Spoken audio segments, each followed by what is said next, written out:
సీర కట్టి ఊళ్ళోకి వచ్చనమ్మా తలారి పూలు పెట్టి జాతరులు తెచ్చనమ్మా తంగేడు పూలు పెట్టి కంకాణ దూకేనమ్మా ముక్కు ముక్కెర పెట్టి ముల్లోకాల నెలనమ్మా ముందార చూడంగా మున్నూరు కన్నులమ్మా వెనకాల చూడంగా ఏనూరు కన్నులమ్మా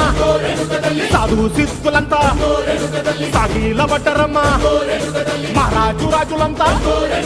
మొగారిల్లిరమ్మా కోరిక కోరంగా రంగులు పూసినాము ఆశలు తీరంగా ఏసాలు వేసినాము నీకన్నా పెద్ద దిక్కులో కాన ఎక్కడుంది నైవేద్యం ఎట్టంగా మా కాడ ఏమిటుంది మనలన్నీ అలకిచ్చి వరమీయవే తల్లి కన్నా బిడ్డలను కాపాడవే తల్లి